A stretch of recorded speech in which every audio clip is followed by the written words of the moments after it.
In the beginning there was Jack, and Jack had a groove, and from this groove came the grooves of all grooves. And while one day viciously throwing down on his box, Jack boldly declared, "Let there be house," and house music was born. From the underground clubs of Chicago, house has grown into the biggest musical phenomenon since rock and roll. If somebody told me when I was younger that this music that we were making in our basement would be the shot heard round the world, I would say, give me some of what you smoking, pal. Because it's just unbelievable. I think the house is a feeling, and I think that if you don't feel it, it can't be house. It's a feeling that's turned DJs into superstars. It's not just about playing the latest bunch of tunes. Never has been. And it's made nightclubs into global brands. I certainly know that when a DJ gets out there and performs fantastically and does a brilliant job and there's a wicked crowd, you really can't beat it. You know the score. Not just a type of music. It's a way of life. It's just a feeling in the clubs that you get from these drive-in tracks, these great tracks, great songs. And I just see all of these people enjoying this music that they don't really understand why it was even created. You know what I'm saying? They don't even understand the basis of what house is trying to do from the get. It ain't about popping it. It isn't.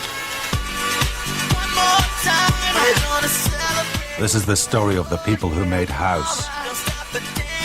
The soundtrack to our lives. Anything that starts off underground is house to me. I don't care how big it gets. If it started out underground, then and it had that big club feel, then that's house. We stole everybody's music. I mean, that's how we created our sound. The way the Chicago guys did it, they just took like disco grooves and rehooked them up, you know what I mean?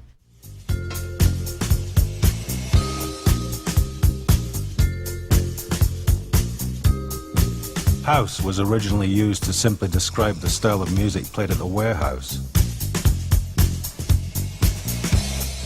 Primarily it was a lot of the old disco records and not the poppy type disco record. You know, it wasn't instant replay from Dan Hartman, but it was Scat Brothers' Walk the Night. And we used to just dig in the crates and find something that people forgot about and bring it back.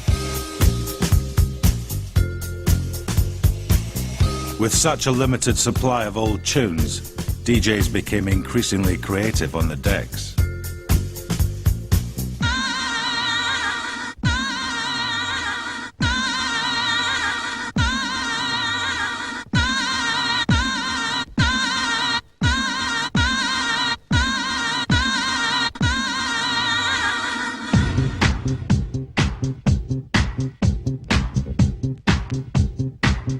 Chicago style is to have a tight blend, to have everything even, to sound musical. You know, when you're not mixing vocals on top of vocals, you know, you're finding a place where one record goes with another and it feels right. If you watch the crowd and you see that they like a certain part of the record, then you can repeat that part, you can tease them with it, bring it in for a second, take it out, you know.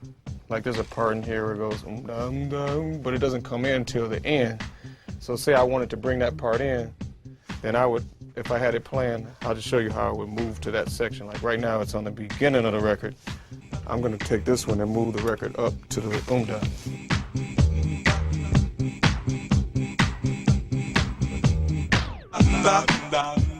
I might slam it.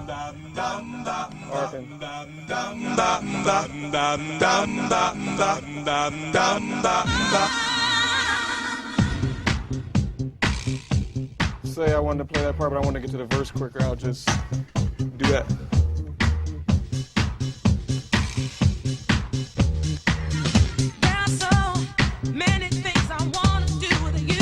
Basically, I would just use the double copies to just be able to manipulate the record to whatever section I want to use, whatever I want to do. Like I may intend to play the whole record, but the crowd may not want to hear it. But it was when DJs started adding drum machines that house really started to take shape. People just figured, hey, really try and make up my own kind of, beats or rhythms to compensate for the lack of music. Sometimes it seems the going is just too rough, and things go wrong no matter what I do. Now and then Typical for house music back in the day to try to give it a harder edge. Something soft like that with a hard beat like that. Nothing like what hardcore is today, but back then this was our hardcore, believe me.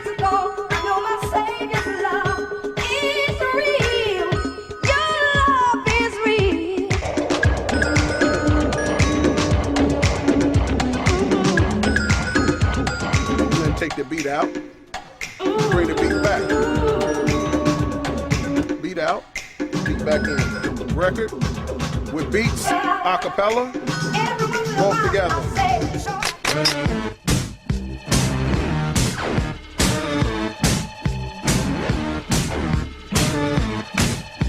In 1983, a new club opened in Chicago, the Music Box. Its DJ Ron Hardy had an intensity that took clubbing to a whole new dimension.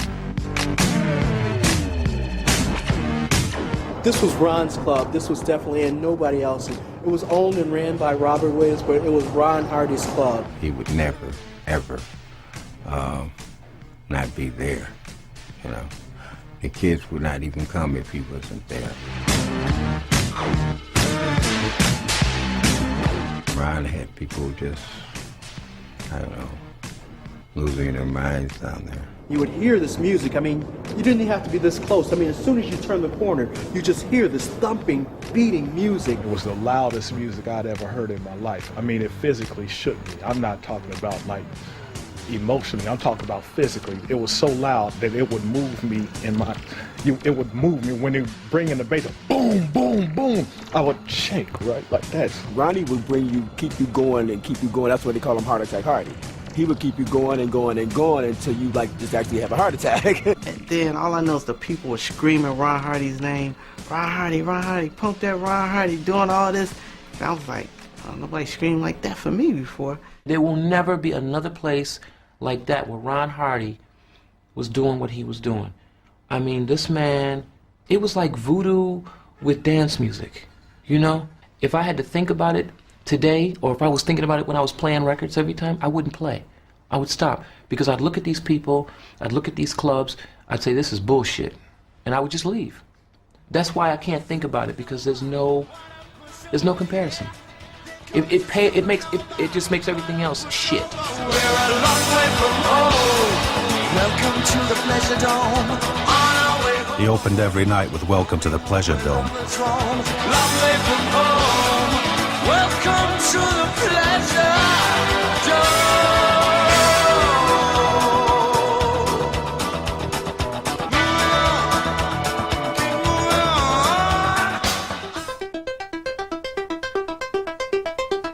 House was about to produce its very first star.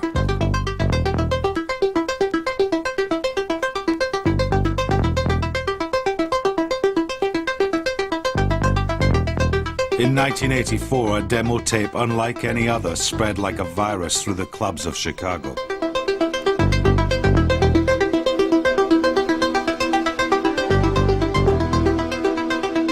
My friend had a copy of a copy of a copy of a copy of a copy of a copy. One guy would get a copy of a tape from Frankie, and it would be copied thousands of times all over the city.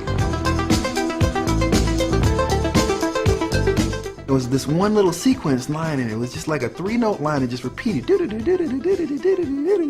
when that came on, everyone knew that was Your Love. I mean, the crowd, everybody, it was a big thing. Everybody was singing along with the song. Everybody, in the whole crowd. And it was the shit. The track was bumping. It was the shit.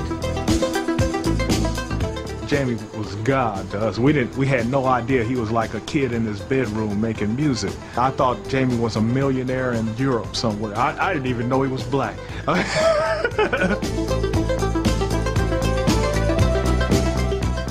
I hear the song, and I just remember the reasons why I wrote it. But a lot of people tell me, that song touched me and this and this, and I'm grateful you know, that happened for them. The son of strict parents, Jamie hadn't even visited the clubs that Your Love was being played in.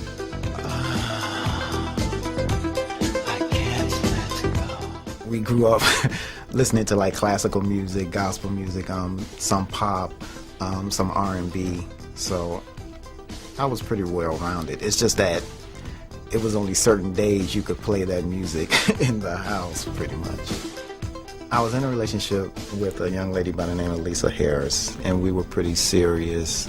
And it was the first relationship that I had that I felt was really real for me. I was always waiting, looking for that one individual person to feel like I have a connection with. And when I met her, it just happened. I kind of like, and when I talk to her still, because we still talk, I tell her if it wasn't for her, these songs wouldn't have been written. When your body's next to me, I begin to sweat. When you touch, I lose control. Now you know what's next. Fantasizing all the time, of your body next to mine. I sent this tape to every company in New York, and they turned it down. This is not what we're looking for. We're not into this. So I was like, fine. But his tape was huge in the clubs. Well, I need your love. I need your love. I need your love. Your Love was the year zero in the evolution of house music.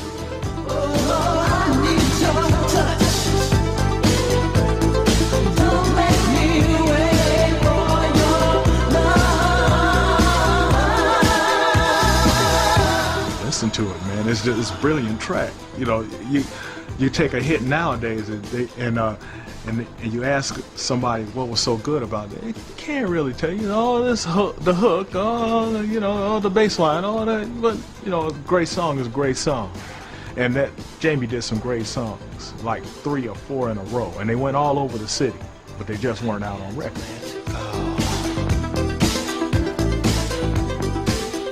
I mean, I feel like it was a divine hand in it because it was so many different variables. If I wasn't in this situation, I wouldn't have wrote the song.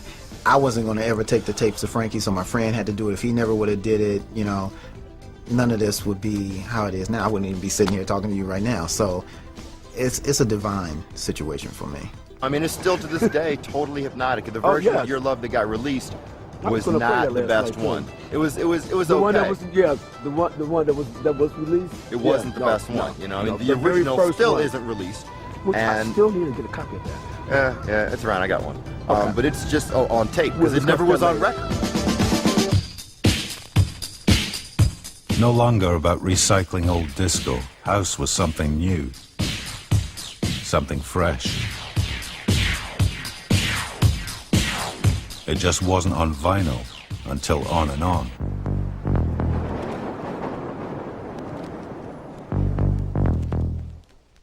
Jesse Saunders, On and On. The very first house record. To this day, I've had people offer me $1,000 for this, if not more. It didn't sound like much, but On and On was the spark that triggered the Chicago house boom. That was the single most important record to me of the 20th century because it let the non-musician know that he could make music. Everybody thought when they first heard the record was, gee, I can do better than that, and why don't I give it a shot?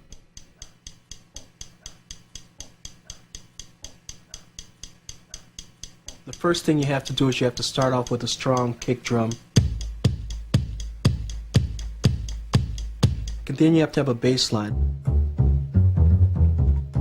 And from there, you build on it. You build on it with snare drums. You build on it with the hi-hat. You build on it with the rim shot, with the claps. And then we just needed something to say over it. So I ended up saying Time to Jack and just kind of pitch my voice down a little bit. And history was made. Time to Jack. Time to Jack. Time to Jack. I can remember the first time I heard it played in a club was a club on Rush Street called the Mars Bar, and Farley was playing there. And I took it to him, and he looked at it, he put it on, He listened to it in the headphones. About 5 seconds later, he slammed the fader over, and you hear just this thump, boom, boom, boom, boom. And then all of a sudden you hear, time to jack. The crowd just went fucking wild. People just lost their minds.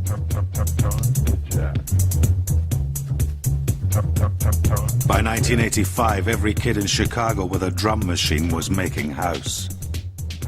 For a time, Chicago house just took over. You couldn't go to a club and just not hear our music, and it was a great moment.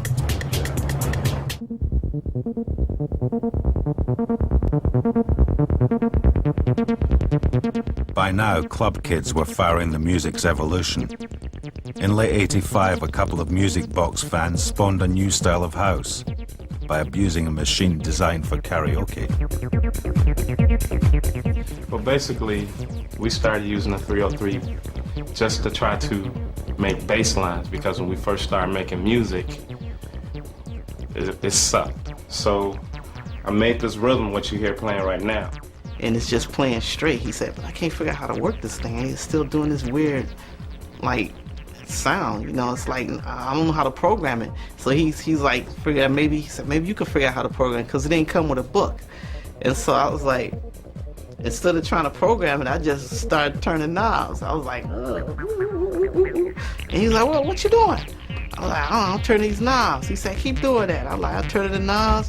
And we just sitting there for like 30, 40 minutes. I'm just turning knobs. And like, yeah, I like that. I like that.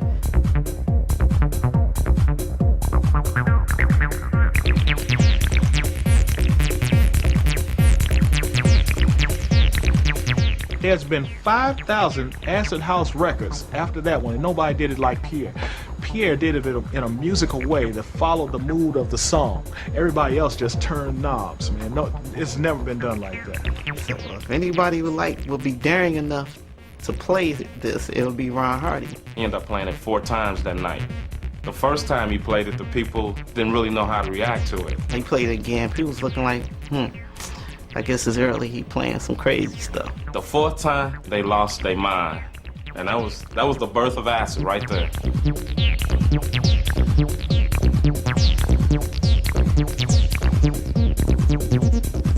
Ron Hardy gave me DJ Pierre's tape. Marshall Jefferson was the ear for Larry Sherman. Larry Sherman had no clue what was going on with the music. You know, I said, Larry, you gotta put this out. You gotta put it out. He said, there's no words on it. I said, yeah, but you said that about Can You Feel It? Move your body. The burning desire to dance had defiantly spawned on new music. Move your body. It was not without cost. Both Larry Levan and Ron Hardy were to die of drug-related illness in 1992. Rock your body. But their legacy is a music that has taken flight far beyond the clubs of its birth. Without such pioneering DJs, dance music would never have flourished. Without labels like Trax, house music may never have left Chicago. But without Marshall Jefferson, house wouldn't have Move Your Body.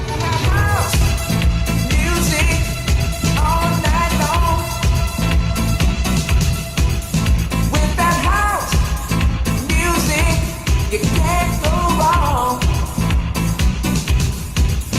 Give me that house music to set me free. Everybody said it wasn't house music when I first did it. That piano, what the hell is that doing there? You know, who you think you are, Fast Domino? Yeah, yeah. You don't put no piano on no house record. That ain't house music. So I called it the house music anthem. And the response to the house music national anthem, Move Your Body, was just international. I equate the record to like Bill Haley and the Comets, Rock Around the Clock, right? Rock and roll was before that song, but that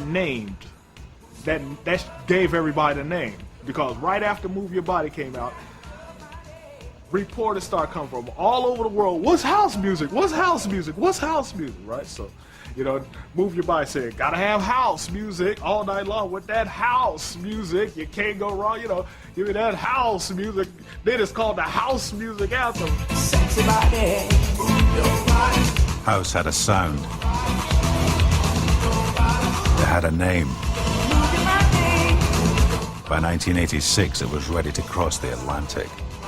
When I went to London, it was all over the radio, all the clubs. I said, this scene reminds me of Chicago. For me, it's an amazing thing to see that another country embraces our music bigger than the country that we're from. House music's bigger than any one person. It's bigger than all of us. And I would have to say to have a portion of its inception be my legacy. You know, I feel that that's just an honor. I'm flattered.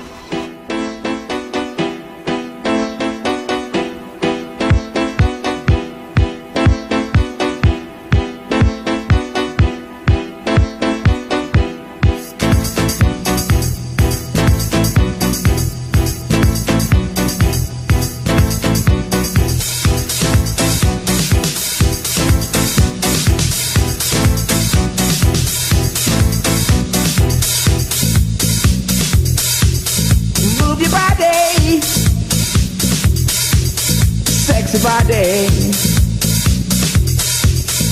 Move your body. Sexy body. Move your body. Move your body. Move your body. Move it's gonna set you free. Move your body. Move it's gonna set you free. Move your body. Move it's gonna set you free. Move your body. Move your body. Move your body. Move your body, move your body, move your body, move your body, move your body, sexy body, shake your body, sexy body. It's gonna set you free. Rock your body, rock. It's gonna set you free.